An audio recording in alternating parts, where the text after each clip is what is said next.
I'm Joseph Ndung'u, Director at Property Boutique East Africa Limited. We are an award-winning company based in Nairobi, Kenya, and we provide services in real estate. Some of the services that we provide are in property management, joint ventures, estate agency, and titling services. Today, I'm excited to have a very important guest, Mr. Tim Chege, the CEO of Optimum. Karibu sana. Thank you very much for having me here. I'm also really looking forward, and really looking forward. So, as you said, I'm Tim Chege. I'm the CEO and chairman of Optimum Group Limited, which is the founding company that owns Optimum Kenya Limited, our Kenyan company. So we are in security, safety, but more importantly, just areas of advisory, consultancy into security matters and safety, and also providing advanced technology and how to solve property and residential problems in terms of security and safety. Great. I'll start with my first question, and it involves maybe the gaps that are in the security system in Kenya. So what are the gaps in the security industry, maybe that affect the residential and commercial real estate industry, and what solutions are you offering to those sectors? Yeah, that's a good question. I think broadly speaking, security and what we call gaps, they're always evolving, they're always changing. And in that, I mean, we always say that the people who, let's say, commit burglaries or robberies or things like that are increasingly becoming smarter, right? So the intelligence of them getting up and knowing how to maneuver, how to change, and how to escape issues, then it's part of the problems that we see every other day as gaps are. Kenya, and I mean, in terms of residential property market, we've done, most players are doing a good job. So when you look at the solutions are around security guarding, and they're also around installing CCTV cameras, and that's what it is. But you can always ask yourself questions like, we had these Spider-Man issues in Lavington, Kilimani, and things like that. And then what really goes on, even though we have security guards and we have technology in the form of CCTV cameras. And so we find that that some systems are not fit for purpose. So yeah, although you have a security camera, great, but who is monitoring it? Who is watching it in real time? So we find some of these issues become that, yes, we found an incident, yes, we can go and find a footage, and yes, we can rewind and go back and see what happened. And then you find that you're then now having to, spend so much time investigating and things like that. But also, we know that areas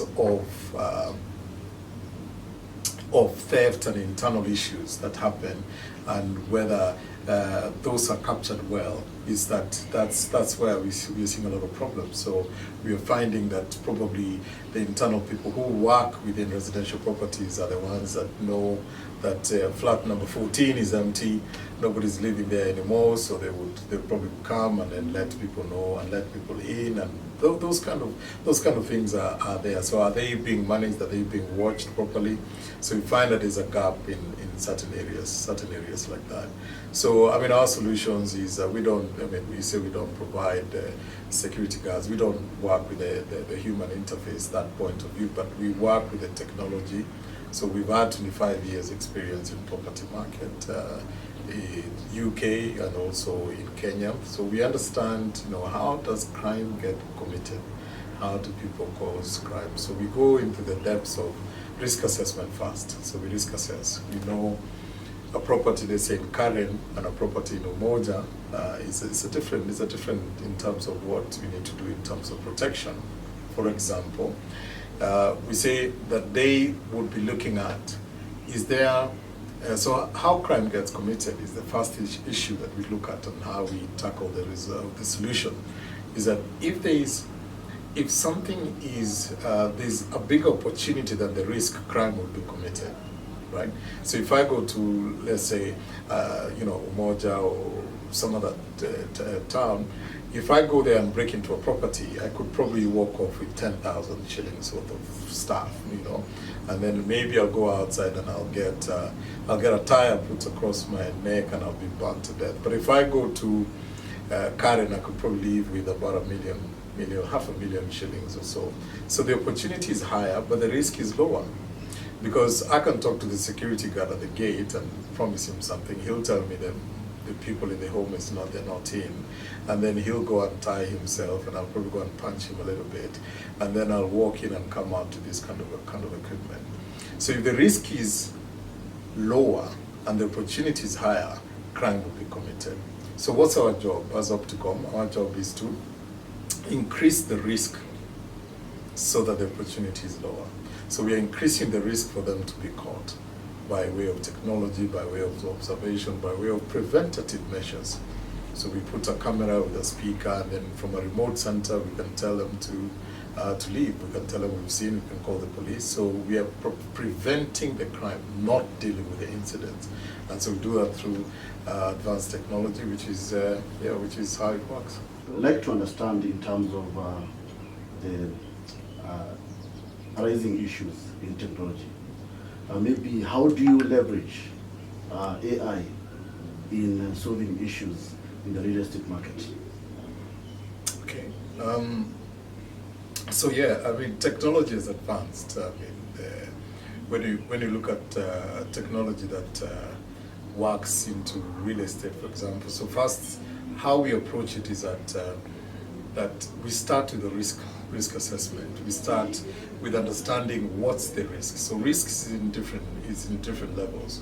So we found that the advancement of technology means that you look at the problem, you look at the risk, you look at what are the solutions that are available, and then we look at how can you provide a service around that.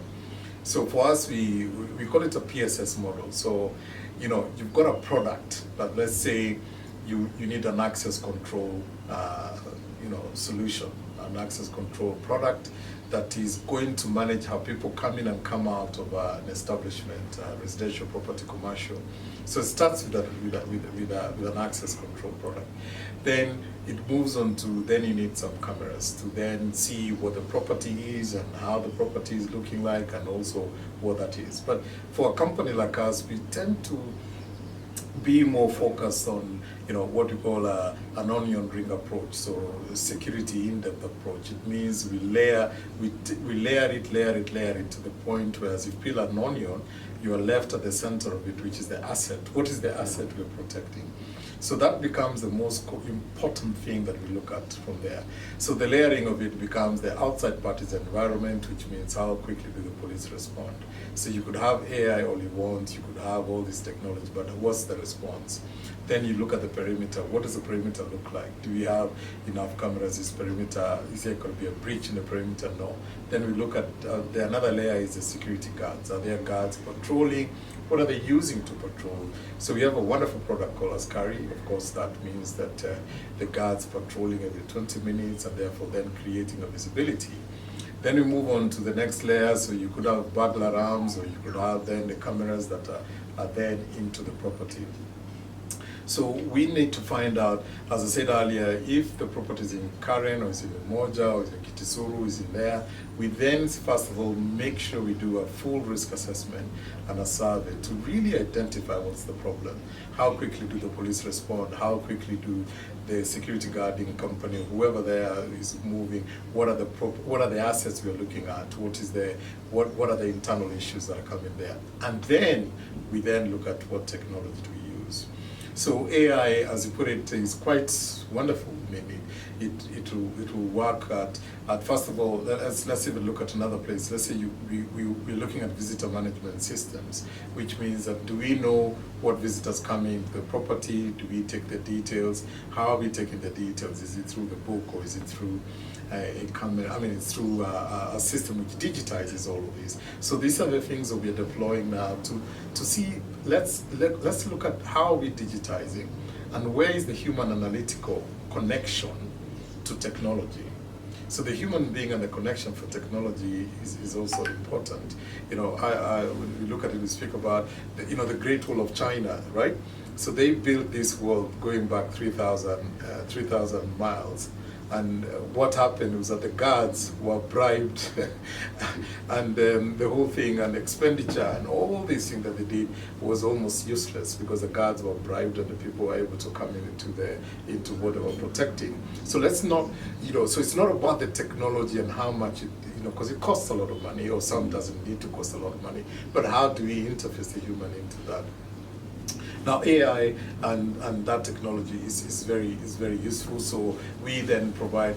It's very easy for us to now combine the knowledge of criminology, the knowledge of what we are protecting, understanding what we're really protecting fast, and then we can now deploy some bits of AI. So AI typically will be anything to do with just to see that there are cars, to see that there are human beings coming in, and then filtering that into an area that our control room and how we manage it is filtered into a way that it can give us data, it can give us it can give us the information we need.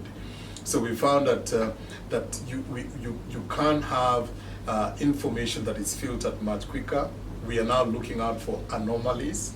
So anomalies is one of the things that AI does very well, and automation. So an anomaly could be, people should, empty bags or bags left around there, they shouldn't be there, or people who should not be coming in at this certain time, then it will let us know, or people counting and things like that are needed. But the most basic AI is to filter the amount of alarms that we see and the amount of information we get. So we need to see that the human being should not be coming in at a certain time, they should not be crowding at a certain place, and they should not be moving and out. You want to see movement and so on and so forth helps. So a typical thing, I'll give you another example. So a residential place that we have is that they go to work and then the house helps are sleeping, leaving the children, and then going out and roaming and all the rest of it. So from that point, the AI just told us if there's no movement and you're not seeing children walking around and moving around, then that sends us an alarm that there's a problem, because we're used to seeing them moving around, and that will send us an alarm. So AI is interesting. It's about what are the issues that you're looking at, and some of it we call it beyond surveillance, because it's not just about catching a thief or catching a robber or catching that. No, it's about beyond all of that. What else can we look at? What else can we tap into, and then resolve, and then come up with a solution. So how does that get monitored? How does that get picked up in terms of anomalies? How quickly does it filter that? And how quickly do you get a response out of it? So that's the whole route into that. Thank you, Tim, for the great feedback and the answer with regard to the advancement of AI in offering security solutions. We also want to know, in terms of community engagement, what role do you play as Optimum in terms of engaging the community, in terms of offering security solutions? For example, we have the Karen Association, the Karen Residents Association, the Karen Heart Association. Do you engage such associations when you are looking into offering security solutions? And what kind of, how do you tailor make such kind of solutions for these associations? Yeah, thanks, Joseph. That's a good question. As I said earlier, what Optimum, who we are not a product reseller. We are not necessarily an advanced AI technology reseller, that sort of thing. Well, of course, that's one of the key outcomes of community engagement, risk assessments, understanding the criminal trends, working with the police, working with the intelligence. So those are the kind of things we focus on more than anything. So if you remember earlier, I talked about an onion ring, or what we call security in depth. It starts about what we call the environment. Is who is the environment first? Who is the community? So Kara, Kara and us, we have done an MOU, so we are there, you know, we have done an MOU that we are now their technology partners in terms of security, so which involves AI and a lot of other, you know, very things that go into different areas. So some areas we're looking at providing drones, right? Drones to capture certain things and all these sorts of things. So we move into that area when it is needed. So Kara, in December we provided the security award for the best residential. So we our role was to is to look at who's doing the best and then see which residential association has done the best in terms of security, and then we provided the award. So we sponsored that. So our role is to work with Kara and then look at supporting this community, these associations, Karingata and all of that. Runda won, so Runda won, and Runda, yes, is looking at technology more than anything in what they're doing, so that aligned quite well with what we do. So that's Kara. Kilimani Foundation, we work with them, we do training, we work with them, and we are a team between Kilimani and the police, Kilimani police, and how do they work together. So you find there's a lot of drugs and all these things were happening. There was a problem with borders and all of these things that we also come to us. We don't now help in terms of giving advisory or working with them to find out how it will happen. Kilimani were quite interested in what to do because at the end of the day, we said we are part of the police community. So we want to be an extension of the police community by providing what it is through, you know, we've got cameras all over the place, but can we monitor those cameras? So if you can see a crime happening in one corner and we can see it happening, can we then go speak to the police and then direct them to where the crime is? Can the community then find a way to do it? So we do a lot with the community, which is, of course, speaking to the community about crime and also putting out blogs, putting out webinars and speaking into areas where we can help and support the community. So community is interesting because you can imagine crime happens within a community. So that we asked the community, tell us your problems. And we found that some of the problems were, you know, maybe security guarding companies they're not happy with, or maybe people, border issues, or all these issues that come together. And it helps us to now design the solution. Another important thing of the community is that we work with the Architectural Association of Kenya. And so when we do that, the work we do there is to CPD programs or what we call crime prevention through environmental designs. So how do you design and how does the community get involved in planning and how do these buildings come up and how is that planning? So that through you can now design out the crime. So how do you build? How do you face how do you put lighting? How do you change the construction before the development is finished so that it can design out crime, right?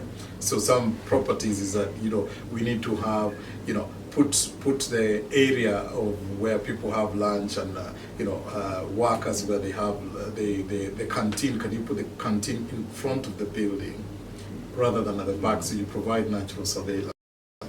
So you find community, then you find planning, then you find the police, create this environment, and of course the judiciary and all the rest of it. They provide these whole things so where we as technology partners come on board and then we can make the work easier and then it costs less for the community, so for the security solutions. And it also provides precise problems. So as specialists in security and technology, the worst thing I say to my team and all of it is do not talk about cameras, don't talk about these things. Fast. We don't know your problems. You tell us your problems. And then, because they are all different, you know, somebody is having a problem or, I don't know, this problem. And when we hear your problem, it's then we can put together the solution. So I think it's a way whereby we say it's consultancy, educative, and then we come now with our, you know, technology, and now we can now make sure that the technology is easier. It costs you cheaper, for example. That's how we do it. So community engagements, yes, you know, we work with Kara. We have a good MOU. You know, we work very well with Kara, we work with Kilimani Foundations and other foundations, including Mara Foundation or Mara. So Mara, we've deployed solar cameras. So the sustainability and SDG goals are important for Kara and some of these other associations we work with. So we managed to deploy solar systems, and of course there's no power issues, there's no that. So the community is happy because that's the way it's going. You know, that's a different community that focuses on that. That is important for them, and we have solutions for them, and it works. Great. That's well answered. There's also emerging issues in regard to terrorism. Sure. For example, we had the Dusit sometimes back. And how do you deal with such emerging issues? Because I believe now terrorism is a thorn in the flesh, especially for the Kenyan government. I believe, as an expert, you have come up with solutions for the region. What you have, maybe you can explain to us some of the solutions that you have come up with. Yeah, to mitigate on such instances.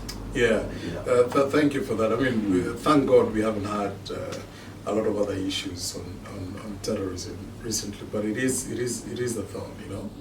And just as I said earlier, when we work with Architectural Association of Kenya and architects, we are very keen to know, how are you designing these buildings? How are you designing these real estates?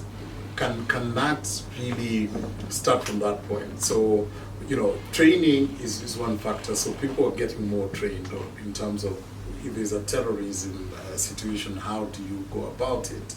So, you know, you say run, hide, and then you only attack or you only go after that when it is really, really necessary to do that. So you must run and hide.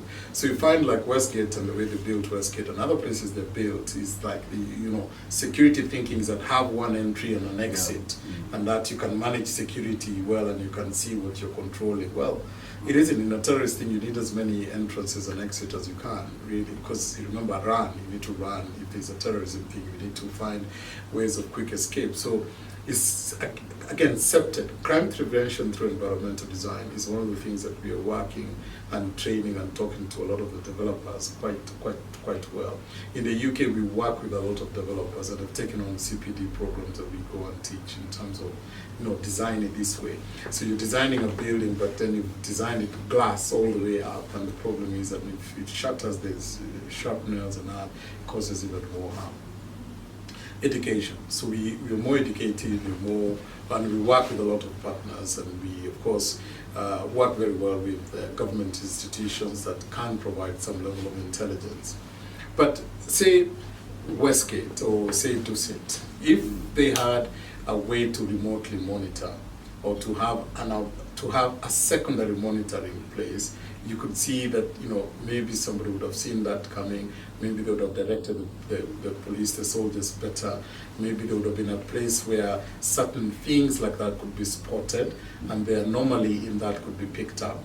So for example, if somebody is parked outside a place which we observe, we have customers that have what you call open spaces. Open spaces, for example, a church, a supermarket, a mall, they're very dangerous. So the training that we have in our control room and the service that we provide, which is now using AI and now using real-time monitoring, but the human analytics is very important.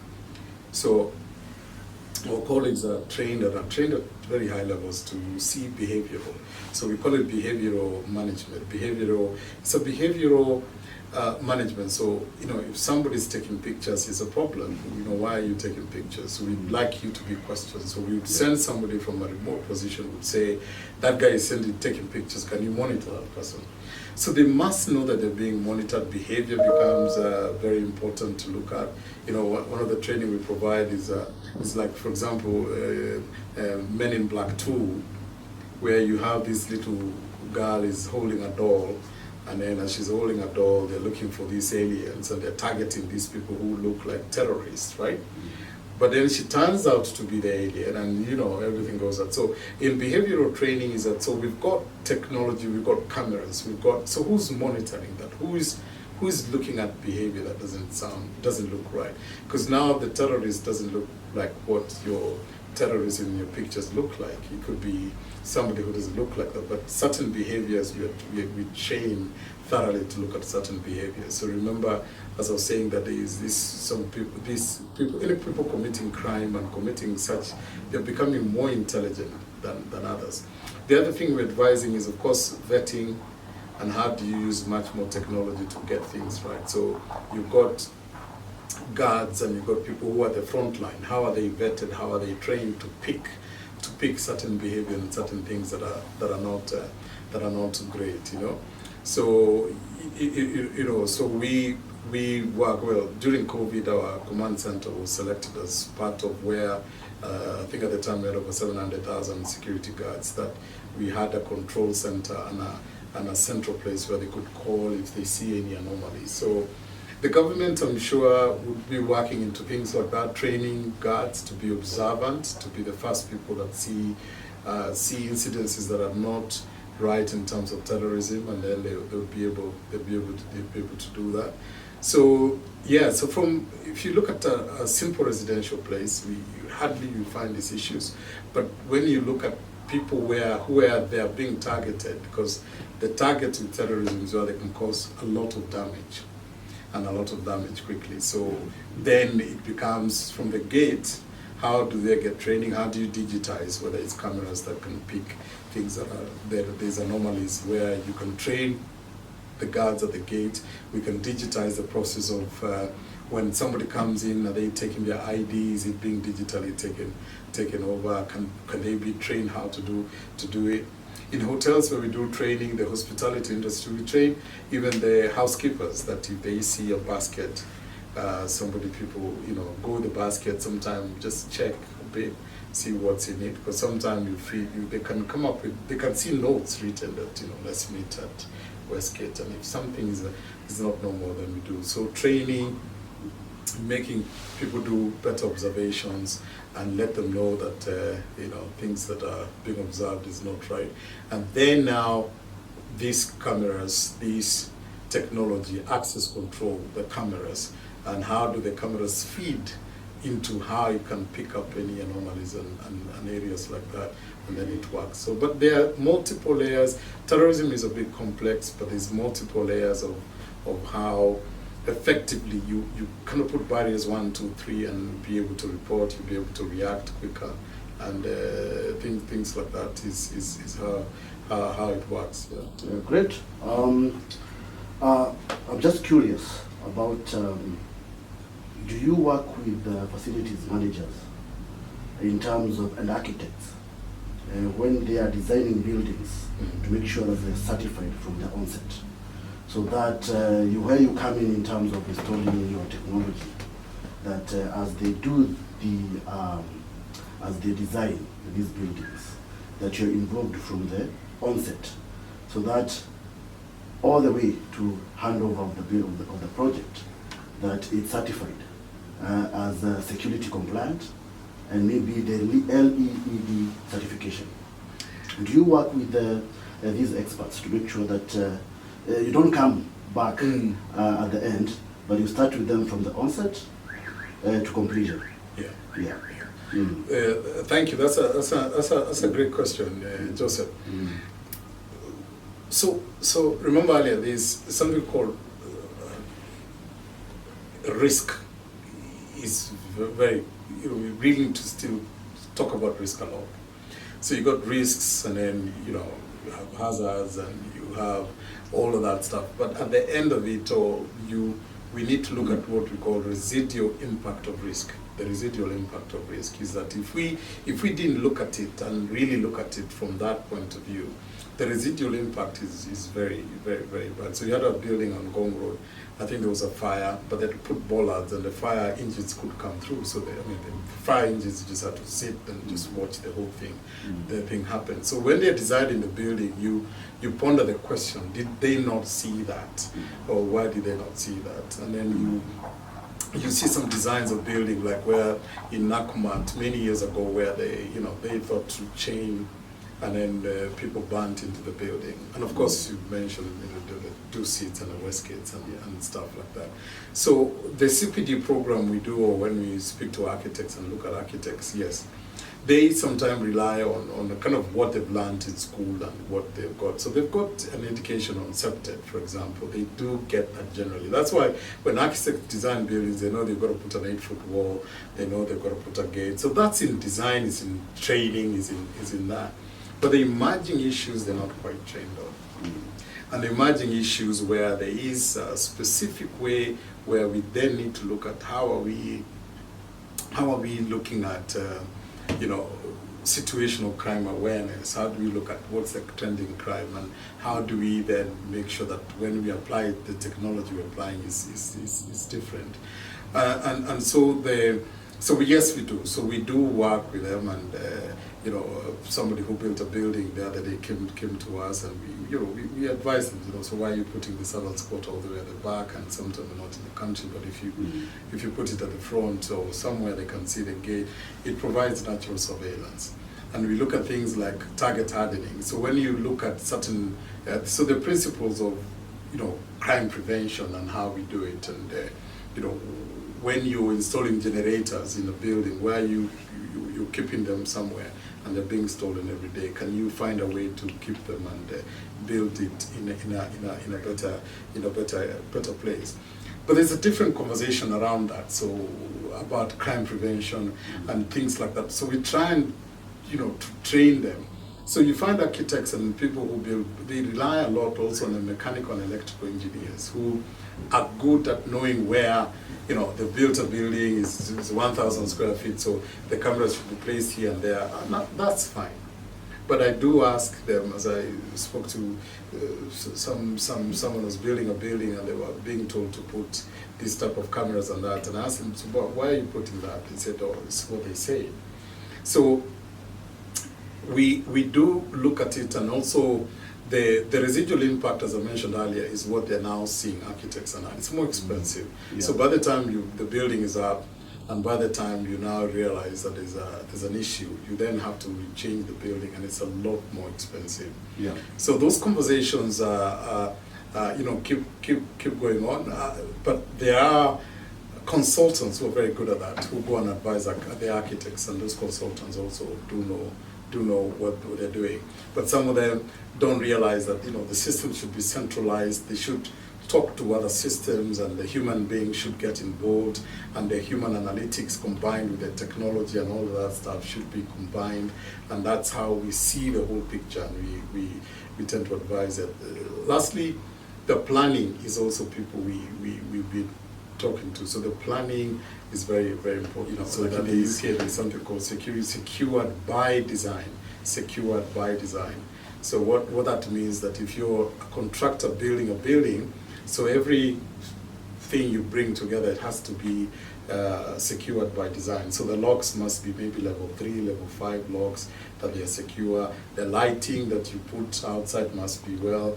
The escape routes must be designed so that there's quick escape routes. So the secured by design means that the planning guys will award you planning if they are content with how you have designed a building in a security way. So we also get involved. In that. Great. Yeah, with the currently passed law on data privacy, and there has been emerging issues with the security of data. What features or what kind of policies have you put in place to make sure that your clients' data is safe and secure? Yeah, thanks for that question. So the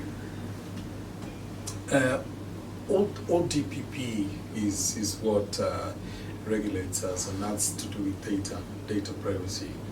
As you all know, data protection was mainly data as a word, as a term suggests. But when you come into surveillance, which is what we do, so what data are we talking about, and how should it be done? So for us, it starts with risk assessment. It starts with looking at the manufacturers. It starts to look at things like encryptions. It starts to look at things like the data protection officer. So who's the data protection officer?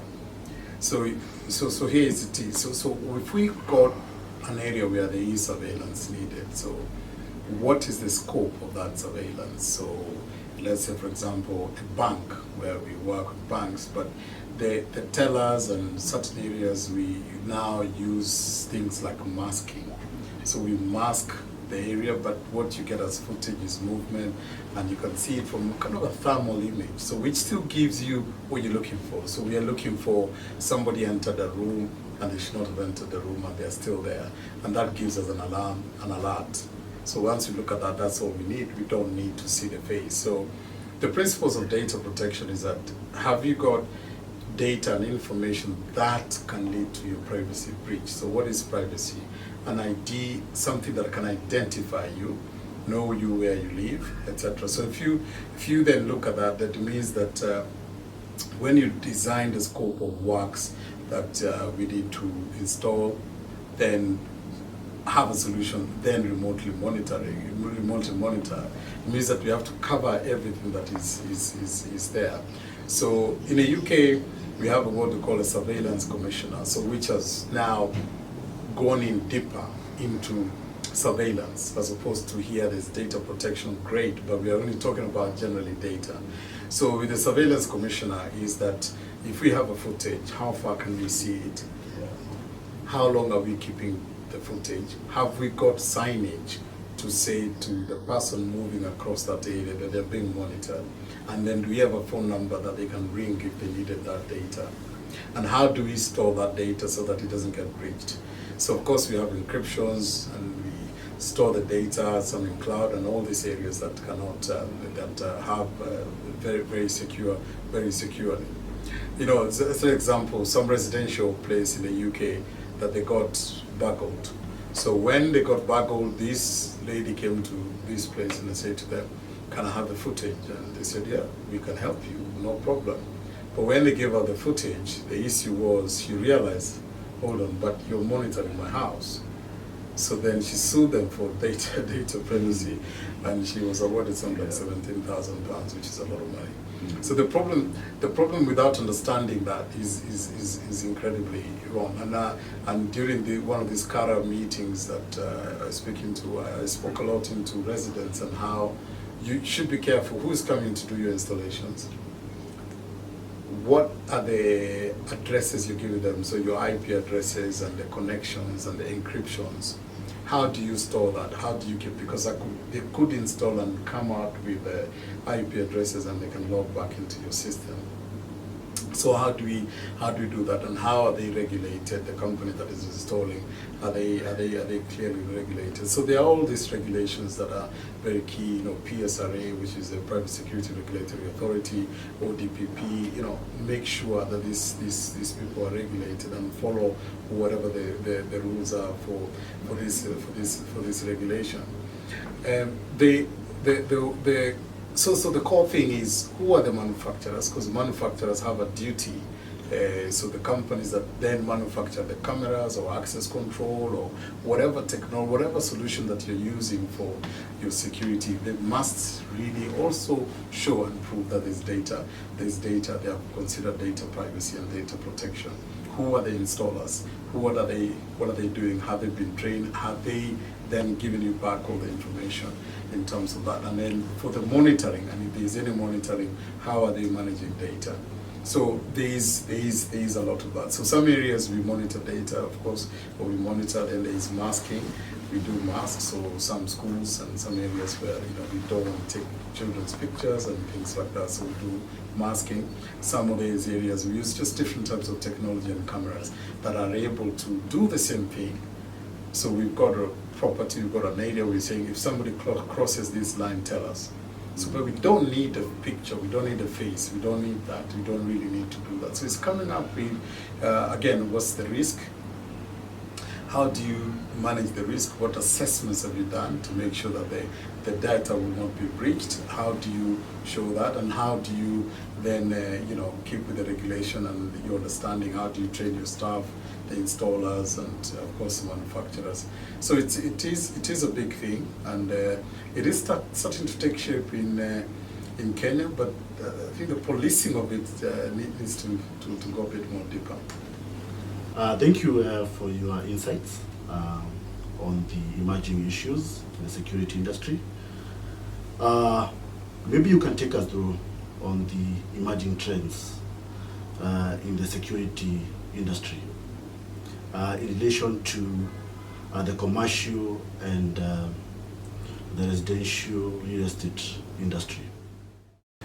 Yeah, thanks again for that question, sir. That's a great question, and I think, as I said, the way we look at it wholly and is intelligence, is figuring out what are issues, what are, there's issues of unemployment, for example.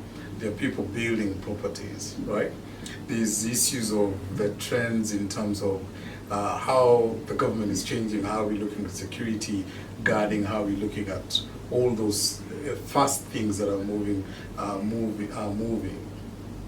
So, if we look at the general trend, let's say, or the emerging issues at the moment, we know that with the high unemployment, with areas of concern, the financial issues, and maybe a lot of young people out of employment, we are finding that they are actually finding more and more ways to commit crime and to do a lot of other things, which is unfortunate, But that's what happens, and now coming into what then do we do as people in security, and how we look at that? As I said earlier, is to really understand and really work with communities, work with the police, work with these manufacturers, work with now the emerging technology, so the AI, and work with what else are we looking at other than just the idea to catch a criminal, right? Or to just catch them at what they're doing. So on some areas we say, right, let's focus on the crime, not the criminality, right? Let's see, how do we move away the opportunities? How do we do target hardening? How do we make sure that we risk assess well? How do we get these buildings are built well, and how do the architects and designers design out crime much more? How do we then find more intelligent solutions? So we work with a lot of our manufacturers actually, and their role and their work is to build cameras, to build access control. But we have a way that we do speak with them, or we do find a way we can say to them, well, how can we use a $50 camera, right, to be able to resolve a problem worth 1 million shillings, right? How do we do that? How do we look at the technology, and how do we make it work so that you can resolve problems? So, we have a property where we are doing more than that. So there is a camera, and there's a camera which manages how the security guards are moving around the property, so they're making sure that they're working well. There's AI which then looks at, how do we get to see that these people should not be on here, this should not work, this should not be placed here, or then we get information accurately and on time. And then we also have a place whereby where we can now see certain things like generators. We can see areas that are not the generator goes off or something is not working, we can be able to inform the residents. We are also be able to do what we call virtual concierge. So you can do a virtual concierge where then you can see certain things that are not working, lifts that are not working, and if they're not working, you've got an SOP, so procedures to go and make sure that you can call the person to come and come in and then operate the lift and get that working. we are combining what we call beyond surveillance. So we are combining, certain areas like ASB, antisocial behavior. If it's an issue, how do we then see and recognize certain faces that are not supposed to be in the building? So AI helps. And AI can support to look at, we don't need these faces to be here. These cars that come here from a number plate recognition issue, it should not be here. Actually, this morning we are investigating a thing which I'm very proud of the team. A vehicle comes in, is blocked, the number plate is blocked, but that is picked up, because that's an anomaly. So it's picked up, but then they come and pick up things, and then we're able to stop it, and the investigation is much easier, much quicker, and we're able to resolve a problem. So beyond surveillance means that we are still relying on technology and in the improvements of technology to be able to detect faster, to be able to process the algorithms, to be able to process in ways that we are asking the algorithms to look at issues that we think are not, they're an anomaly. And we work with that. So you see, like a school where we are doing, and we have an AI and a camera there. So for instance, we have that if all the students are sitting down and one stands up, that sends us a message. It's not right, because they've been used to kind of rioting and all these sorts of things. So the AI is set according to that and according to that particular area. So the emerging issues of technology will be, how do all those things get integrated into one platform so you can manage it? So you've got a building, a residential property or commercial property, you've got fire, right? And then you've got access control, and then you've got electrical fence. But how do they get managed into one property? And then the AI can provide us data, can provide us alarms, can provide things like that. So if the fire alarm goes off, can the doors get open, and can do that? Okay, you've got technology that does that, but we're looking more and more how that can be improved. We are working with a professor in the UK from the University of UCL, and he's going to give us his AI that he's created, which means that we are not buying AI from a third party.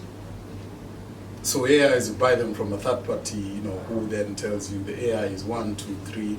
If you need to get more things, you buy more and you spend more money. Yeah. But how can you get a platform that you can now generate your own AIs according to what you're looking for? So you'll be in a property and you say you want the AI to, as the kids are going into the swimming pool, for example, you need it to observe. So if they are going into a certain area, you don't need that to happen. Then it can be observed. You got workmen, doing construction.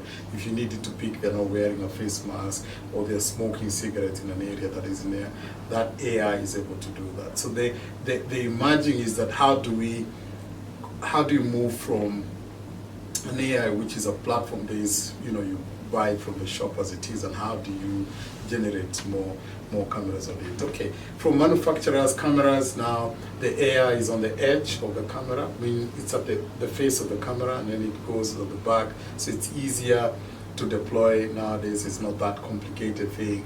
We are seeing more cloud-based systems, so which you don't need a lot of hardware.